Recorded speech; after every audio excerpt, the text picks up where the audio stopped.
everybody, to another edition of the Rockpile Report podcast. I'm your host, Bill, season ticket holder Drew Gear.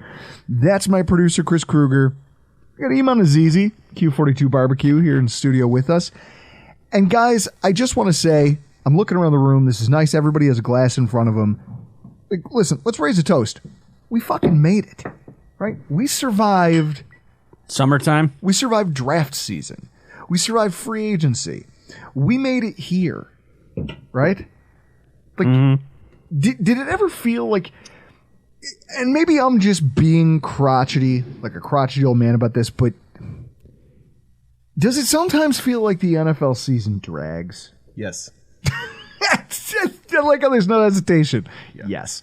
What is the worst part of it, Chris? Like, if you think about football, like, I know you're a hockey fan. So right now you have a sport that you care very much about that's still being televised. Yeah, I was watching the game one of the Leafs and Panthers on Canadian television. I can't watch the American broadcast. I have to connect to my VPN, watch on CBC, and watch the Canadian broadcast so I can get real analysis on the game. Well, Iman's a hockey fan. I like it. I'm more baseball, which I know is controversial in this room.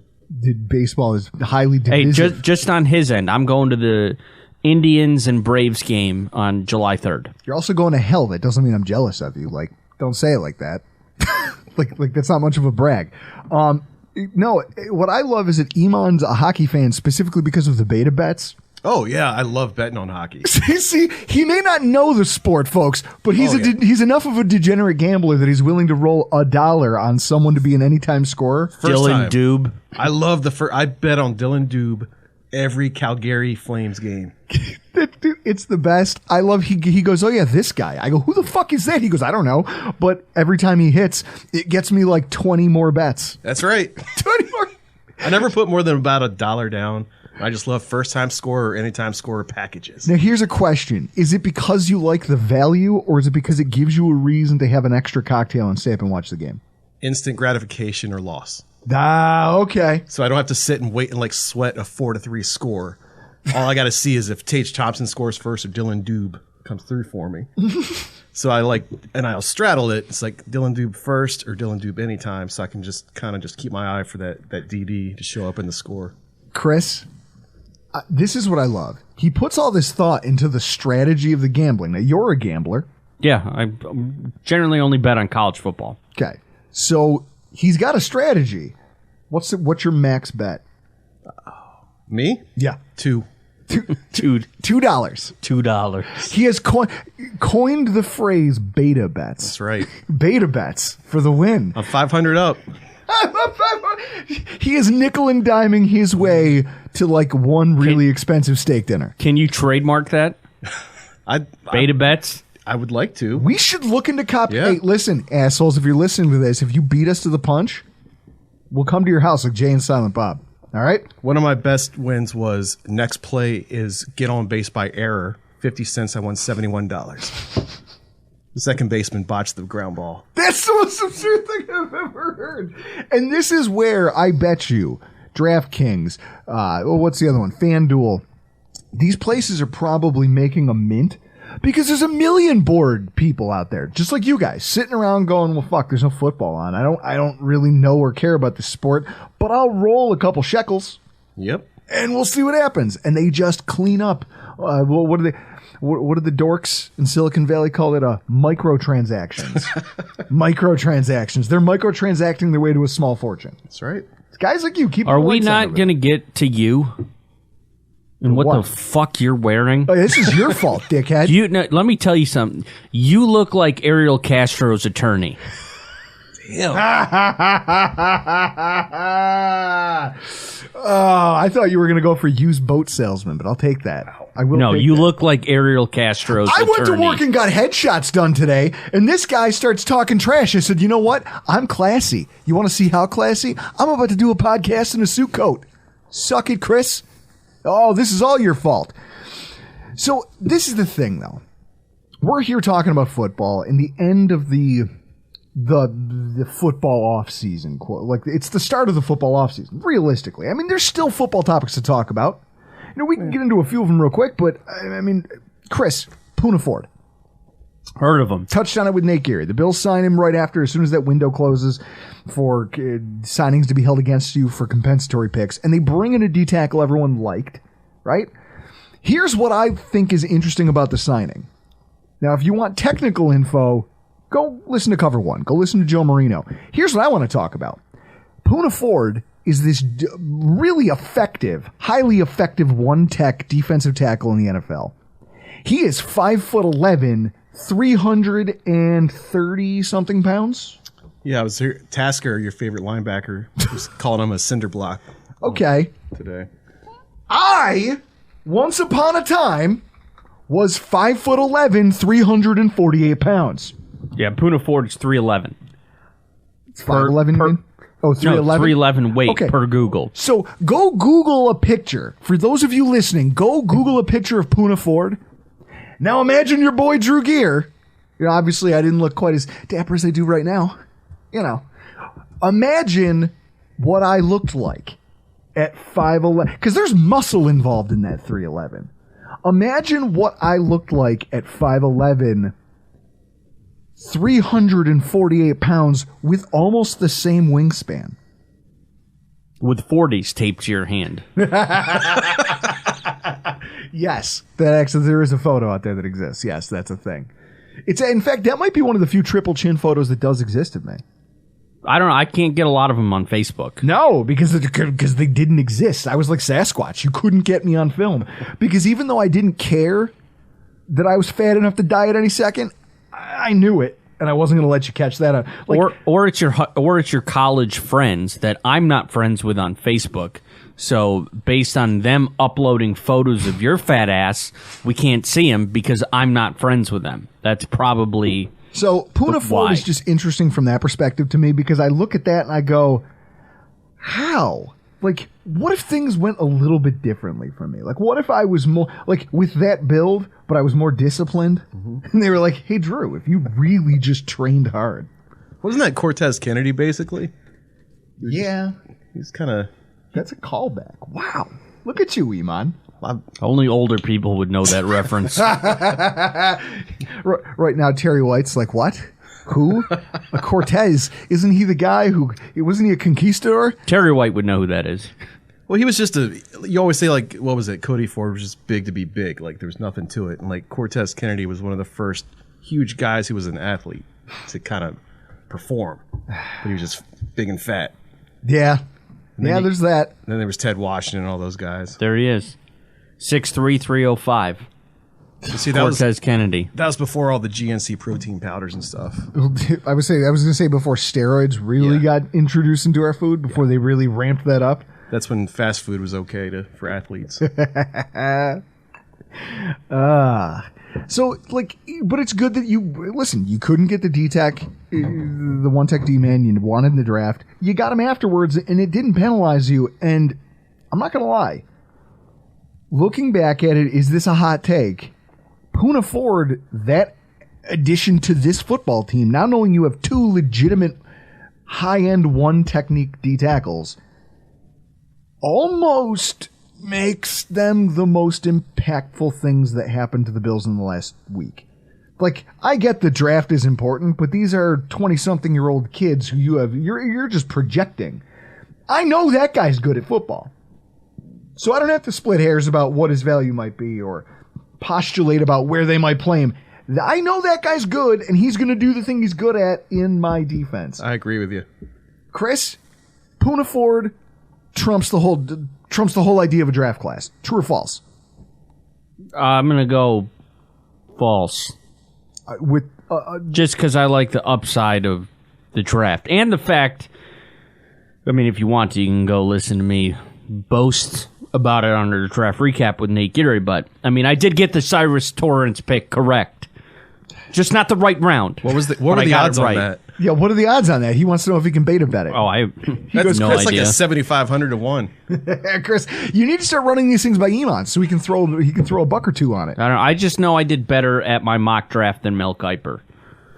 Wait, Jimmy Clausen, if he doesn't turn out to be a star, I thought Kuiper was going to quit. Yeah, he was supposed to retire. Yeah. but I'm still waiting for that. See, you know what that tells me? That tells me that former WGR producer and show host Ryan Gates has more scruples than Mel Kiper. He said he would quit if Josh Allen got drafted. He abandoned the airwaves. That's what sucks about draft season. There's no accountability for the hot takes. See, we talk about the season being over. We're going to talk about it, but Chris, the mocking the mocks. Oh, I'm not done. Oh, these bastards don't get off that easily. Because that's I guess the thing, right? Like, the NFL is this machine. They've perfected this thing to where even when it's technically over, it still doesn't end. You know, the Super Bowl's in early February, and everyone goes, all right, the ultimate game. We know who the champion was. Woo! Pack it up, everybody, and go home. Except free agency starts like 3.5 weeks later. And then the draft is less than 5 weeks after that. Chris, how many weeks do we have to do draft shows for every year? It's at least a month and a half. 3 or 4. Then the second wave of free agency and the Latavius Murray signings and the Poona Fords and like all of these, you know, the Jets getting Al Woods and all these teams that are going, hey, there's still a market. Now we just know we didn't get what we wanted in the draft. I guess we'll have to spend a little bit. And also those players go, I like making millions. I'll take less millions to still get some millions. So that could have been you stuck to the program. Right? That could have been me if I had just tried more to be like Poona Ford.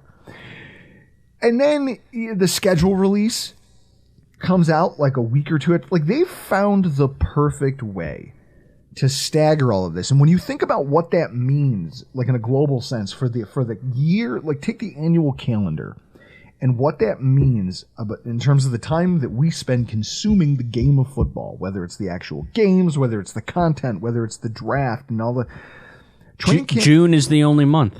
Chris, yeah. Look, second week of August, training camps start. Season kicks off in early September. Then you're talking about the playoffs beginning in what? First week of January? Second or third week of January? Somewhere in there. Draft coverage goes straight through. There's the free agency, and then draft coverage straight through to the end of April. Schedule an OTA conversation, which OTA stuff is probably the most enraging. I think what's the coolest storyline to ever come out of a Bills OTA? The only one I can think of is the time that we tried to talk Richie Incognito into a pay cut, and then he, like, retired? What about we won the offseason? Oh, Jesus. Yeah. But there's the... Like, that's the only thing I can really, truly, like, put my finger on is that was a fun... Like, that was a really interesting thing. Russ Brandon staring down the barrel of Richie Incognito going, hey, asshole, if you don't release me, I'll just show up. And he goes, oh, shit. Oh, no. Was that before or after he was all jazzed up on some kind of pre-workout and he was literally throwing weights at people at a gym?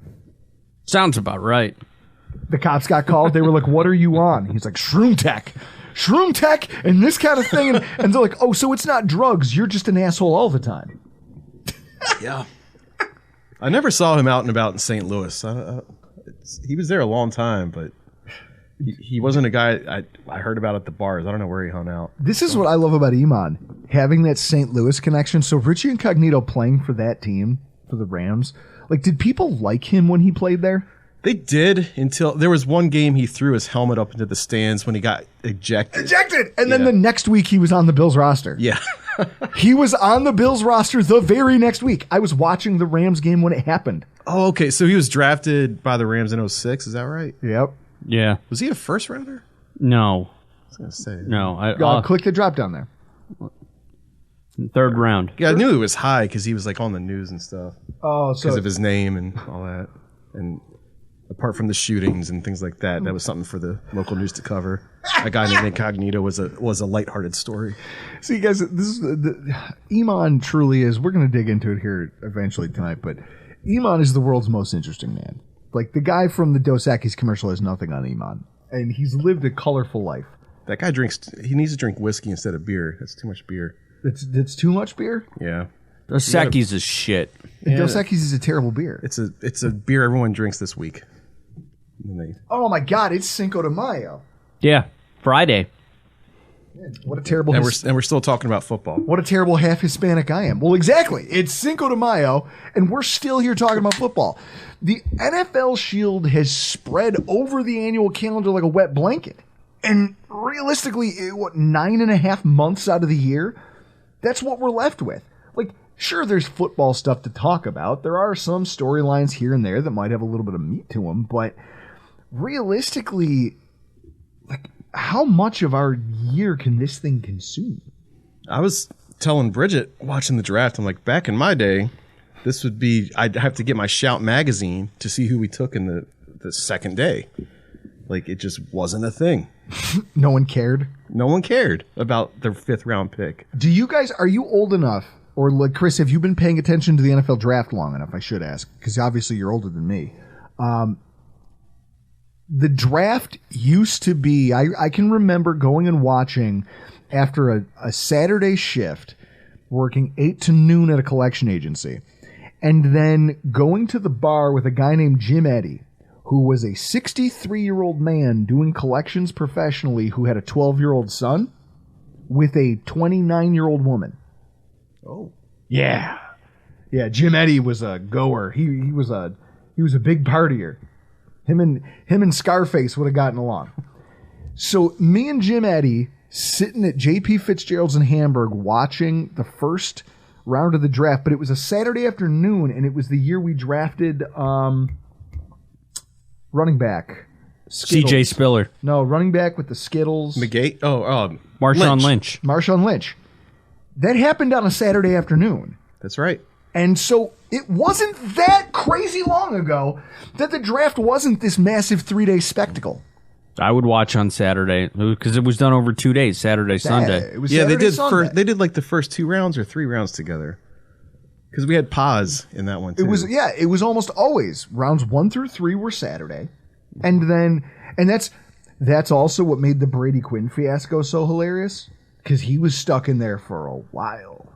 That's right. Well, so was Rodgers when he got drafted because it was either Alex Smith or Aaron Rodgers, and then Rodgers sat until like 23 or 24 when he got taken by Green Bay. But growing up in middle school and high school, I can remember spending all Saturday and Sunday watching all of the draft. And yet now we live in a world where it's not one, but 2 primetime slots, intentionally designed to sell as much advertising as possible. And then they kind of ham-fist it into your Saturday afternoon to the point where it doesn't actually end until like 7 o'clock at night. Yeah. I remember, because I went to Marshall, the Randy Moss watch. That was a Saturday. Everyone was watching that, and the Chad Pennington watch. Yeah. It just, they didn't treat the student athletes like a star right out of the gate.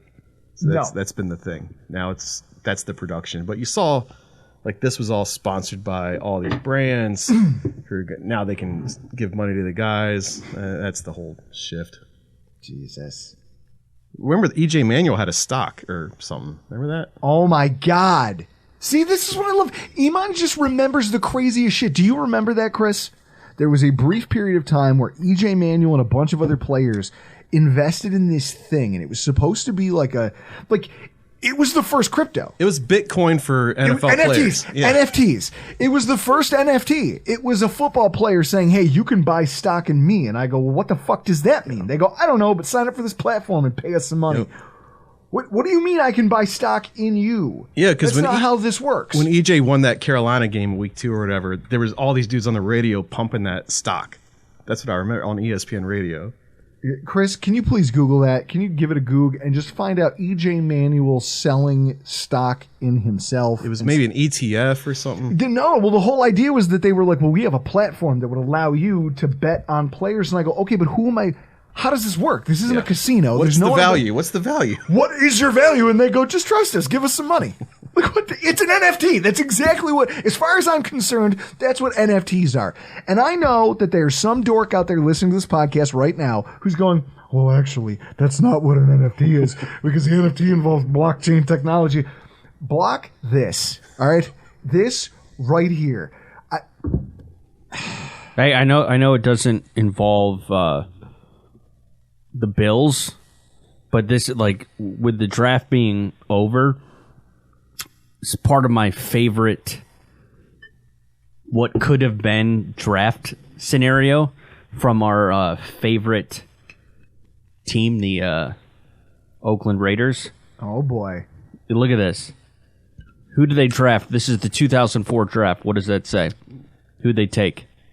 They took Robert Gallery. And who was next? Larry Fitzgerald. That's 2004. Okay, let's go to 2000. Oh, hang on. Whoa. No. Before you click off that, I want to read off all the names behind Robert Gallery. Larry Fitzgerald, Phillip Rivers, Sean Taylor, Kellen Winslow, Roy Williams, D'Angelo Hall. 1, 2, 3, 4, 5. Out of the first 6, 7 picks in that draft, 8 picks, there were 7 Pro Bowlers. And 1 rapist. And only Robert Gallery. The cheese stands alone. Okay. Well, look at number 11, though. Look at number 11. Got Ben Roethlisberger.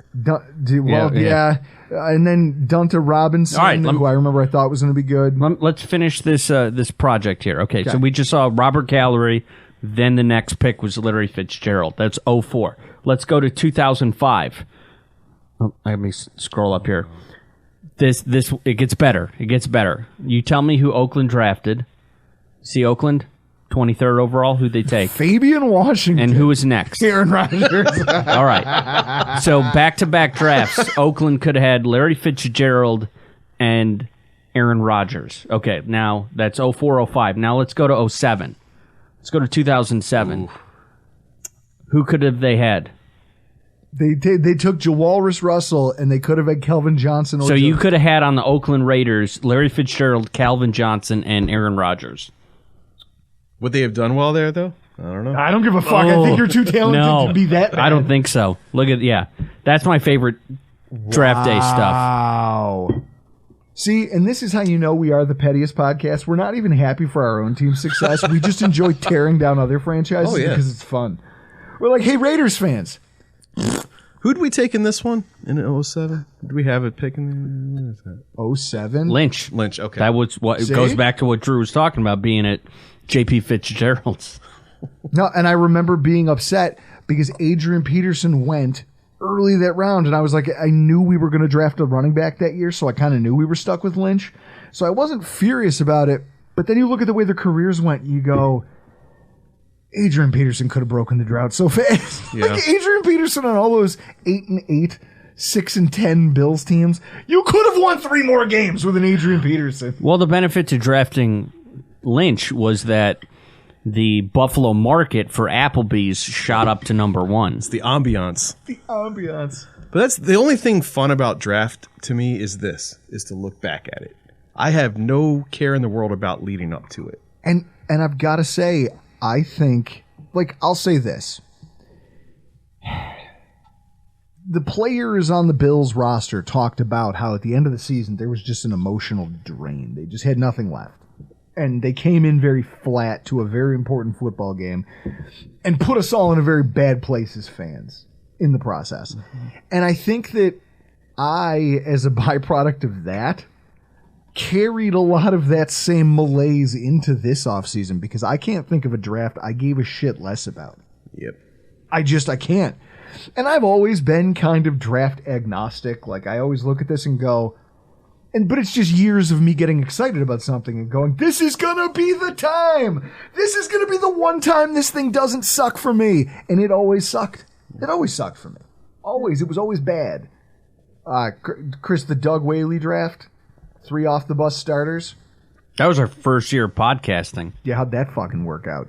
I don't know. We're still here. Got guys waving guns around at water parks. You got... It's like, what? You doing what? Gun at a water park. Awesome. What's happening? Who else? What other draft travesties have we endured? Well, there was the obvious, the Aaron Maben one. I had that show up in my timeline on Facebook. I would have drafted Rockpile. Dude, I was doing the Arakpo dance. I was already dancing in the corner of the room. I'm like, Dick Duran knew better than us. Dick Duran made that pick. I was throwing a party. I went out in my own backyard with a pack of Parliament lights and a kitchen chair and a shirt just lifted up in front of me full of beers that I just like armed into my shirt and sat alone in the backyard And every, 20 minutes, someone would come and just, to check on me, and I would just yell at them and throw beer cans until they left. And they kept trying to cheer. They're like, well, we took a center named Eric Wood. We drafted this Levitri guy. It might be all right. And I was like, nothing will ever be okay again. And unlike the Josh Allen pick, I was correct about this one. That guy stunk. In fact, I can remember Eric Wood fighting him at practice 2 years later, maybe 3. And there you go. The words were, why don't you give back some of that fucking money you haven't earned? Yeah. Look at that. Two picks later, Brian Arakpo. Yeah. No Sean Moreno. All right, Yeah. I feel a little bit better about this. Holy shit, Broncos. One of the Eric Flowers was a bad one for back in the 90s. Yeah. How about the time that the Detroit Lions drafted back-to-back to, in a 4-year window, they took 3 first-round tight ends, and none of them panned out? Well, that makes me worry. That's why you see people who hand-wring about what the Bills just did this year. They're like, oh, my God, we've seen this go wrong so many times. Yeah. First-round tight ends, I'm not going to lie to you. There's a reason a lot of teams don't do it. They don't do well. No. If everybody thought they were, even the Ravens drafted Max Crosby, and then a year later, drafted Mark Andrews in the second round, and Mark Andrews is still there as a multi-time Pro Bowler. I think he's made an All-Pro. And Max Crosby, I think, has played for multiple teams. Isn't Max Crosby a D-end? No, Max Crosby is, yes. Who am I thinking of? Max something. I remember he had 2 X's in his name. Call in if you know. Yeah, because it was the Raiders that took Clelin Ferrell and then took Max Crosby. Took Max Crosby in the 4th or 5th round. And if Max Crosby... Way better. And if Max Crosby didn't pan out, that draft is even more of an eyesore. That's a fireable offense. It saved the GM's job that guy turned into a Pro Bowler. Oh, we also traded up for Jonathan McCargo. That's another...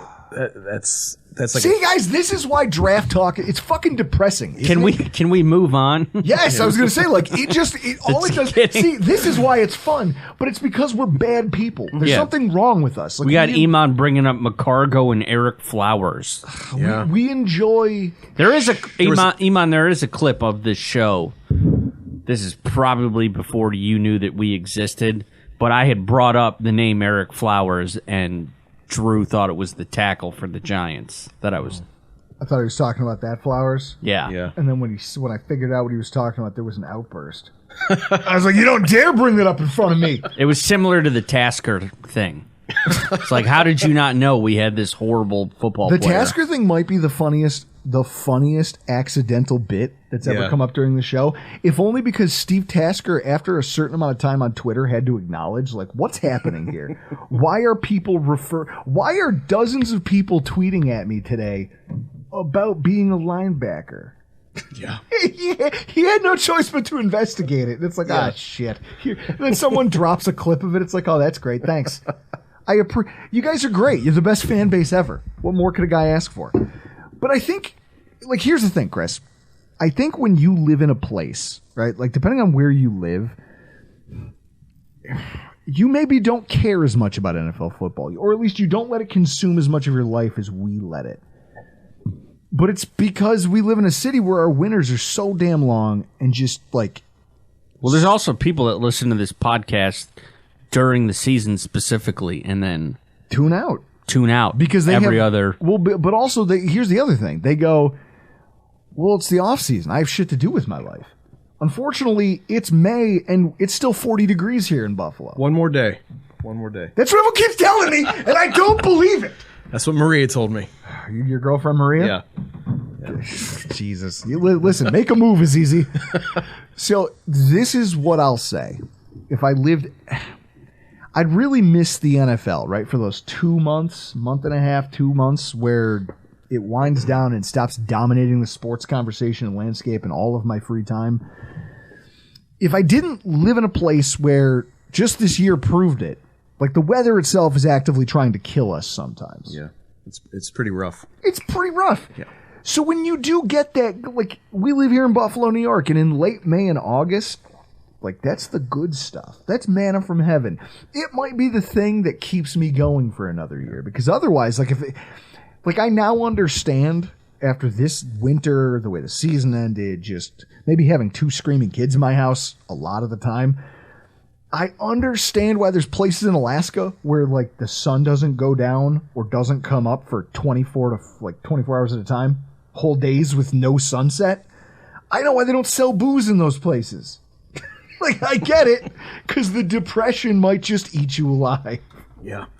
And we had COVID during July, so that was incredible to lose a third of the whole good times. It's just like, Jesus Christ, guys, we have this small window. And so the real question is, like, what do we do with that, right? Like, we enjoy the hell out of it. We grab that thing with both hands, that period of the summer.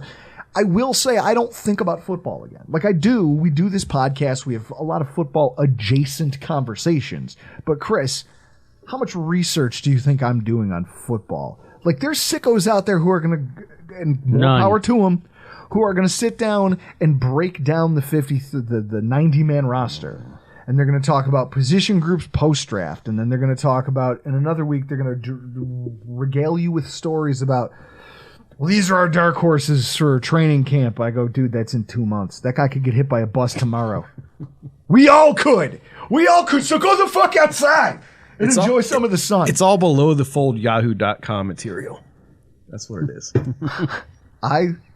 Below the fold. Iman, I fucking love you. Cheers, sir. So it's with that in mind, like, that's the thing we all share here is just this passion, right? Like, this passion for just being outside. I mean, I think I said it in our group chat. There's something, Mark Smith bitches about my beans that take 8 hours to make. They don't take 8 hours, but they do take some time. Human beings have gotten, like, it's built into our DNA. Like, the act of standing around a fire while meat roasts and you imbibing some kind of a beverage, it goes back to caveman times. It's calming. It's calming. It's also communal. It's also how... I mean, who knows? It's how dynasties were formed. It's how houses were joined. It's how, like, that's why meals were always like a big thing. The breaking of bread together with things and people. I feel like we here, specifically in this room, and I'm sure a lot of our listeners, because you guys come to our tailgates, you see what that looks like. We treat this, it's like a religion almost. Yeah. Like, we believe in it. It's going to work. It's going to work, but also it's calming. It's centering. It gives us purpose. And so with that in mind, like, guys, this Grills Mafia stuff, it's real. It's real and it's tangible. And we've got a lot of stuff planned this summer for it. Now, here's what I'll ask. First and foremost, Chris. Present. Got yourself a shiny new charcoal griller, huh? I've used it twice so far. That's it? Twice? Twice. Yeah, twice. Well, how many days has it been over 60 degrees lately? Exactly. Not a lot. So I'm just trying to, I'm looking here and I'm asking myself, like, the reason I'm asking you these questions, right? Like, I want to know what you intend to do with that when the sun does come out, when you can put shorts and flip-flops on again and you can get out there, right? I mean, no man would wear flip-flops unless it's to a beach. Flip-flops are life, sir. No, not unless you're going to a beach. Says the man who wears Chelsea boots. You don't get to tell me about footwear. I've got several colors. Yeah, I can see them. They're all right here in this room, which is, I'm not going to lie to you. Sometimes when we get into a fight mid-podcast, it's because I've had 9 drinks and I see those shoes and I just can't contain it. Well, I've had Jessica's son, Benny, he's threatened me a couple times. Like, I'll throw all your shoes out. Yes! I'm going to give that kid an extra cookie when I see him. Iman. Oh, he is upstairs. You can go give him one if you want. Iman, so Chris has just been kind of around us, and he caught the itch. Like, you saw it. Chris went from being complete, like, when I first met how about Chris. This? Iman, what I asked you at Doug's? Hold on. A lot of things have happened. There's a lot of whiskey. Yeah. I said, what do I smoke next? Oh, yeah. On because when we mentioned brisket, I got to do this for the camera so people see it. Like, this is the thing that Iman has given me. This little window. Yep. That's that's your area for hitting a brisket. Yep. It's right there. Yep. Brisket. So I've done like a pork butt, which is like this. A lot of give. And then same thing with like a chicken. It's like, is it a chicken Chicken's more open? Chicken's closer to brisket.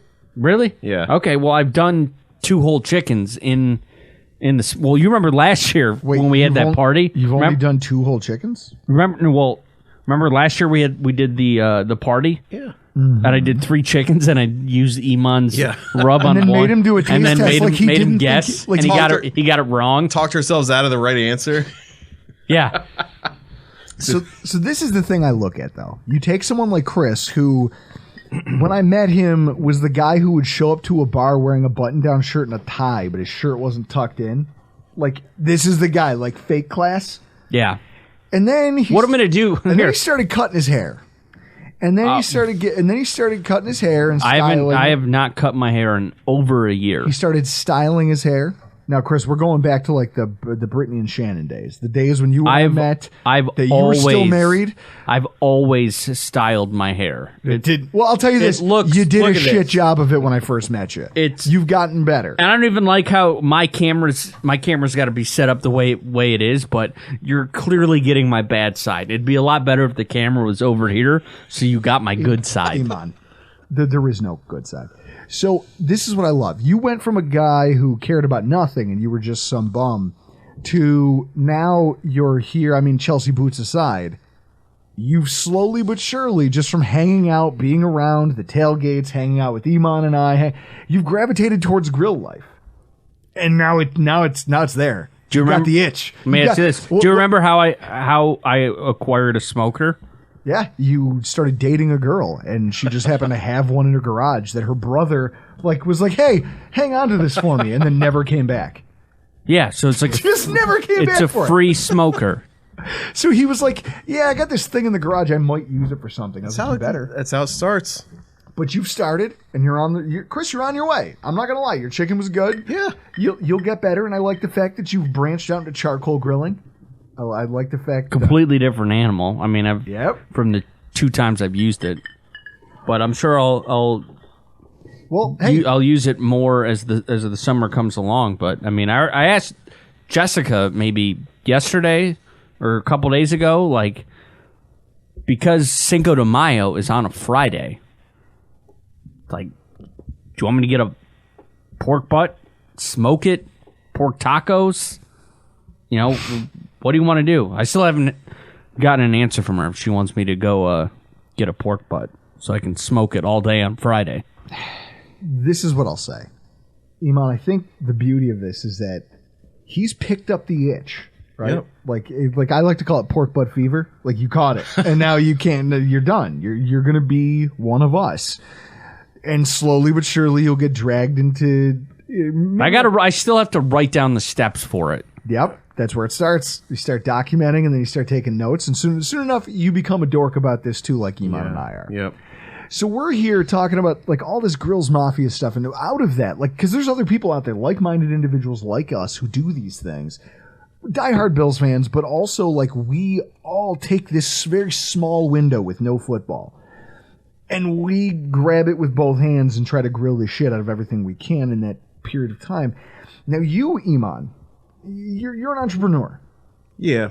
Yeah, look at you started a barbecue sauce and rub company. Yep. What was the idea behind that when you kicked it off? Like, just so they understand the progression of this. It was a way to start taking a passion into a business in a way that was approachable, in a way that you could share with people easily without being a catering company. Yeah. Didn't want to do catering. Wanted to start with, like, how do we create something that's like a thoughtful way to approach products in the cooking and barbecue sphere, and take it out of like Sweet Baby Ray's world and into like, I taste this sauce or rub and I know that it's crafted by somebody who gives a crap. Yeah, I give a shit about this thing, so it's been kind of painstakingly created, and it's been experimented with, and it wasn't just, hey, how can we make this thing the cheapest we can? Right. So, yeah, the stuff we make costs a lot more, which is not great for business. Well, exactly. And you've been in this, CPG is the term. Yeah, consumer product good. Yeah. And you've been in this arena now for a little while. Yep. And you've had success. I mean, the product, people love it. Yeah, when we do tastings, we sell the hell out of it. Yep. And yet at the same time, that's not really what your passion is anymore. No, we wanted to start this thing and grow and stand for something in the barbecue world and in the Buffalo barbecue world. Like, can we take Buffalo barbecue to another level? And really, Chris, does Buffalo have a quote-unquote barbecue scene? No. No. I mean, it's at Iman's house. Listen, and this is the thing. There's Reed Ferguson, long snapper, and I'm going to say this. He was going to try to be here tonight. However, he's got other more important things to attend to. Again, I'll raise a glass. Like not be our friends. Good luck to good luck to him and his wife. You know, they got some things going. If you follow him on, like if you're a friend of his on Facebook or you follow him on Twitter, I'm sure you'll see what's going on soon. But he still thinks that Fat Bob's, he's like, oh my God, the best barbecue I've ever had in my life is Fat Bob's.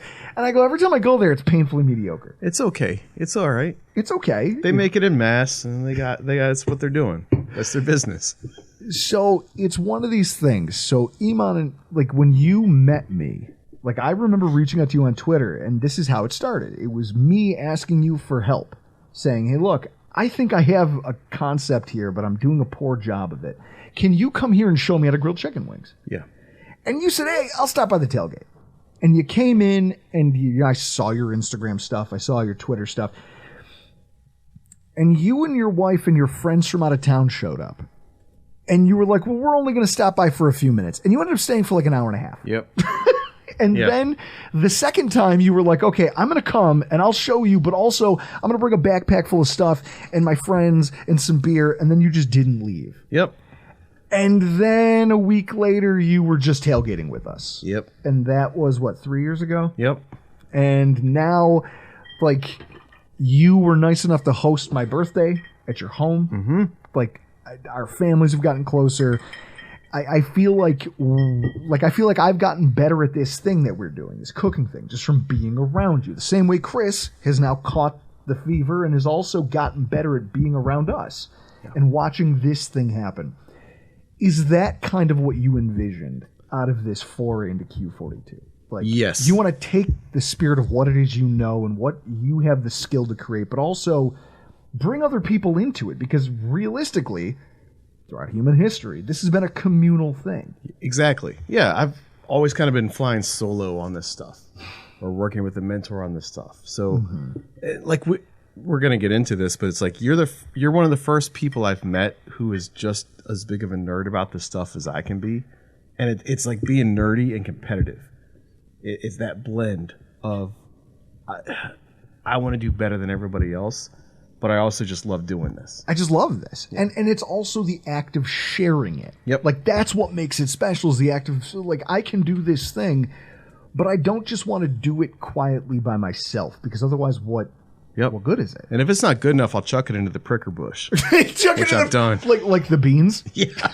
Mark, guys, Mark, our Rockpile report attorney, he has a hilarious meme, and it's the day cycle it's the cycle of the day at a tailgate. And it's I don't even know what you call the meme template, but it's basically you go around with arrows and there's different spots.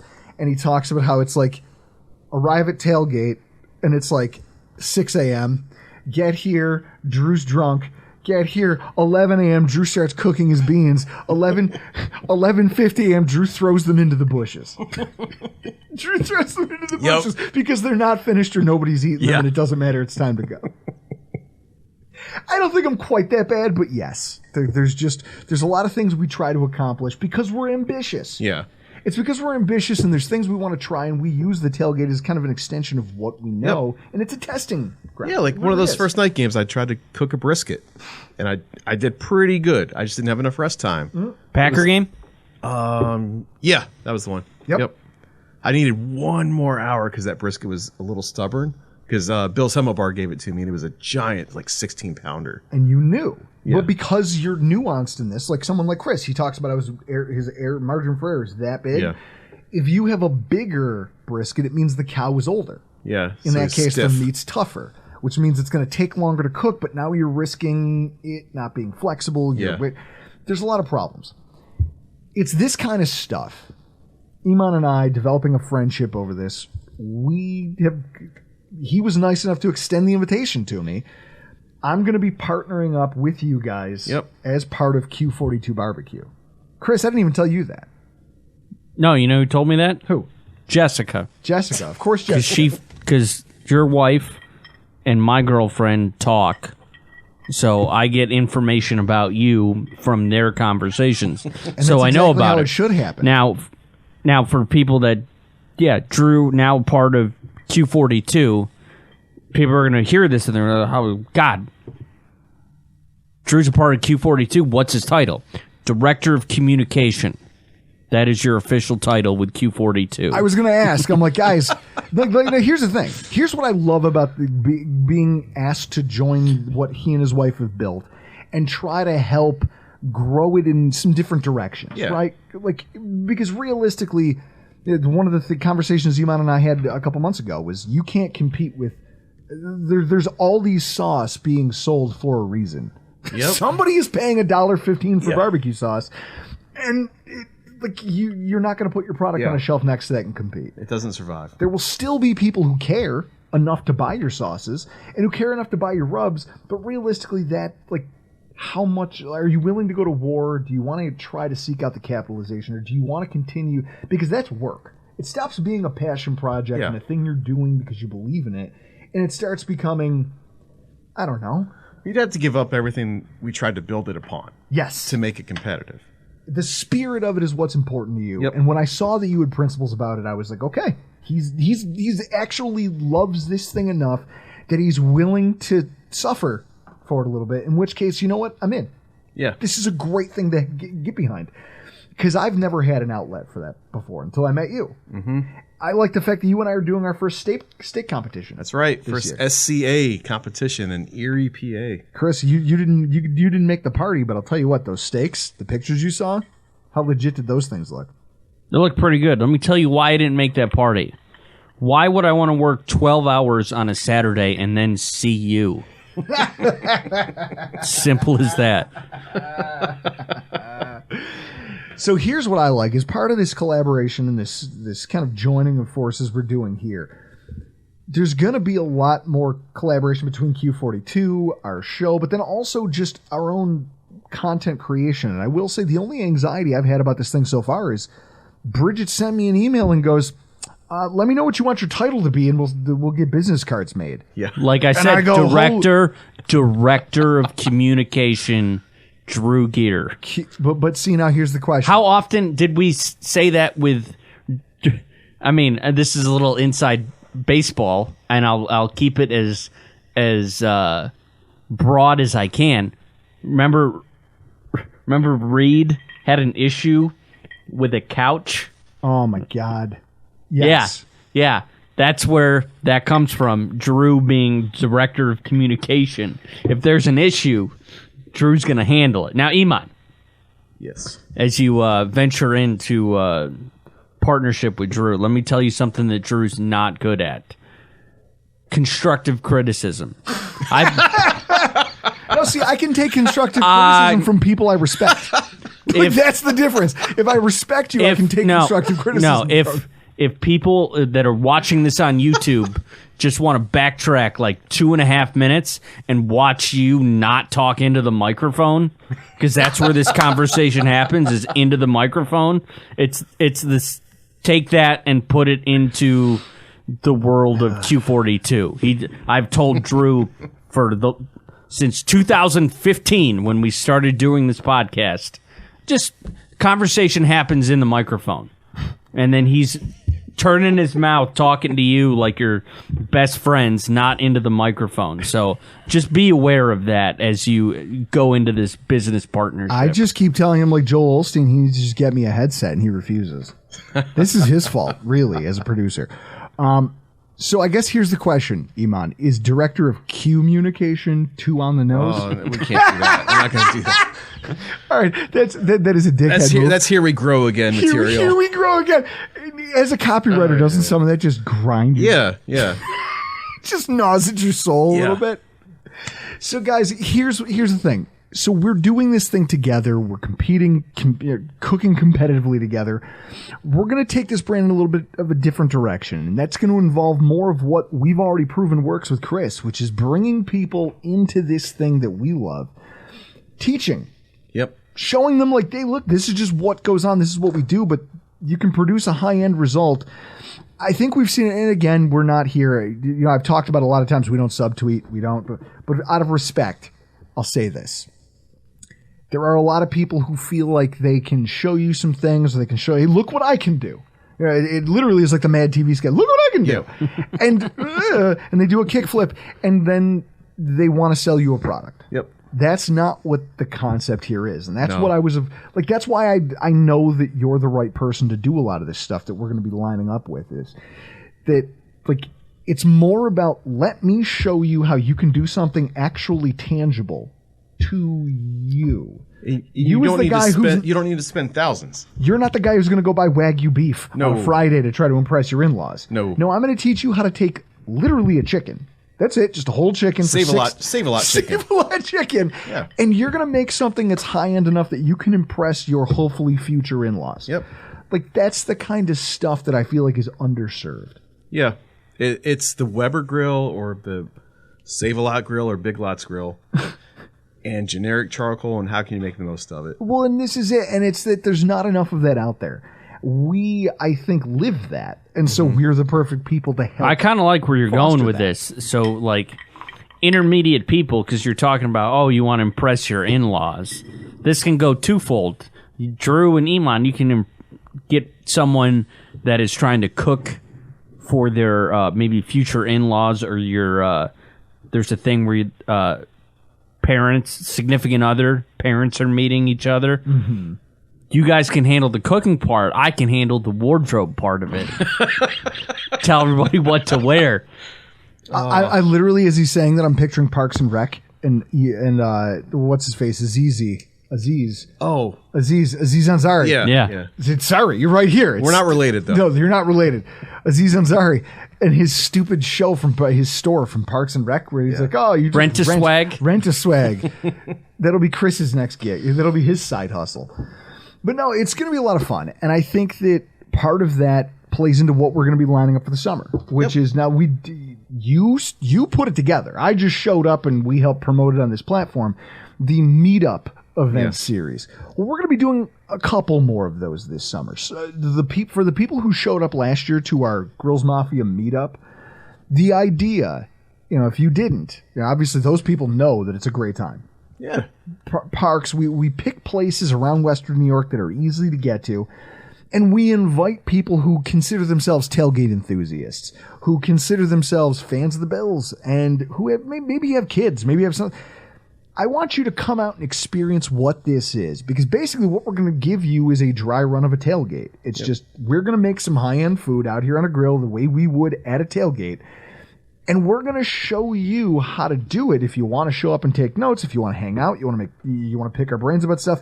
But also it's a way for us as fans to get together over the summer and collaborate. Yep. Fellow grill masters around tailgating and things like that. And we had a pretty good turnout last year. Yeah, we probably had 60 people come through. 60's was that a June? It wasn't a June it was event? Mid-June. Mid-June, the weather wasn't great. You got to give some leeway so you can get Drew Buckets up here. Mm-hmm. From Indiana, who's like a farmer. Well, so, Drew, if you're listening to this right now, we're looking at Gallagher Beach, first off-season Sunday. Yep. There's no Bill's watch party. Like, these are the kinds of things that we're trying to do, because realistically, there is a faction of this fan base that is underserved in the sense that everybody likes to go to a barbecue, and I try to picture our tailgate as a great backyard party.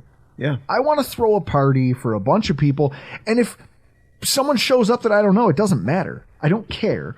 You don't need to bring anything. We're going to have plenty. We cook to feed an army anyway because it's what we enjoy doing.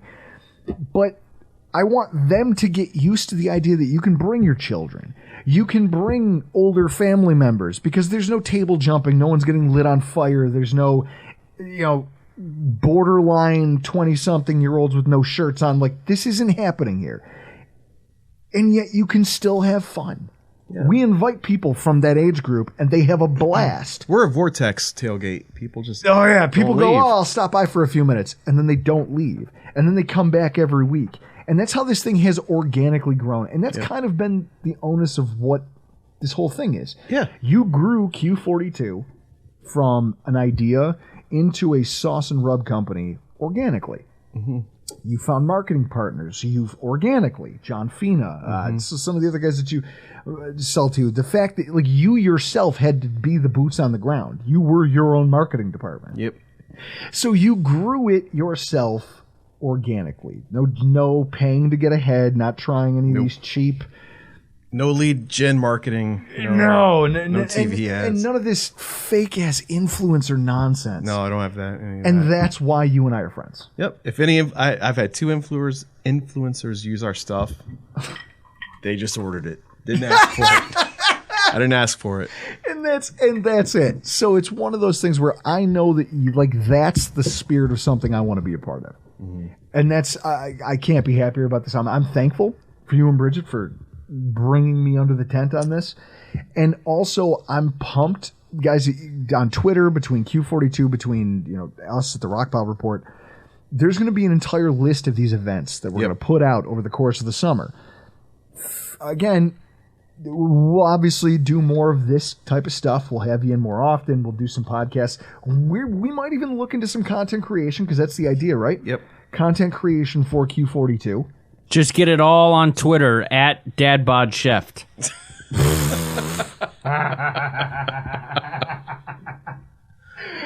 Damn it, Chris. Iman, that's a good one. That's our new Twitter handle. DadBodChef.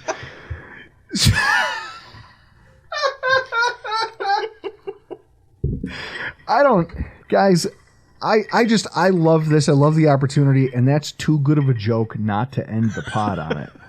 Iman, why don't you plug all of Q42's stuff, where people can find it, where they can find the rubs and sauces, and just, like I said, just a little bit of what you think about what we have coming up. I think what we have coming up is taking that, what we've built at the tailgate, and taking that into the summer.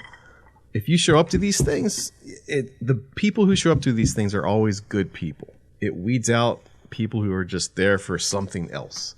Because to hang out in our tailgate, you just have to hang out. That's it. You have to be good at hanging out with other people, which is, there's no religion, there's no politics, there's no, it's literally, it's food. That's why I'm not allowed. It's party. It's old school partying the way it was supposed to. Yeah. Yeah. And we just cook. We have a good time. We're Q42BBQ.com or Q-42.com. Still have our sauces and rubs out there. We found a partner here locally. He warehouses our stuff, ships it. Pretty awesome. But yeah, still at Premier Gourmet. I've seen it. There. I was there today. They ordered another couple cases a few weeks ago. I had to take it up there. So we're in Valence Butcher Shop and a couple other little butcher shops. So I think, Drew, you and I are also going to try to work on some LTOs, limited offerings. Oh, for sure. That was the other thing. So there are going to be some things that we work on in terms of seasonal offerings that kind of run along with what we're doing. Yep. But there again, it's in good taste. It's always it's not, hey, I want to start this thing and I'm gonna try to, because you almost feel like a huckster. We're not going to be selling merch. We're going to sell good experiences. And here's something I use. Here's a thing I use. I'm going to find a way to make it so that I can produce it and I can sell it to you. Like, perfect example. I have a rub that I use for ribs. I bust it out once in a while if I really want to impress somebody. It's a rib rub that has ginger and rosemary in it. And those are two things you don't commonly find. Those are two flavors you don't commonly find mixed in things. There are applications for that, very specific ones. But you can do it, and it blows the doors off people. Yep. There are things that Iman and I have that we do on our own that, again, if you want to show up and talk to us about it, we're more than happy to walk you through that. But also, we're happy to put that together so that other people can enjoy it. Yeah. Yeah, and just cooking methods, cooking strategies. Like, that's it. It's literally just teaching people. Chris, that's how you are now all of a sudden trying to wrangle charcoal. You went from a guy who didn't who didn't use a grill point blank and period, never owned one, to now you're going to wrangle charcoal for the first time. Why? Because you've seen it, you've tasted it, you like it, you want more, and you want to know how to do it. Yeah, that's why I'm not going to come to you for advice. No, you'll go to him.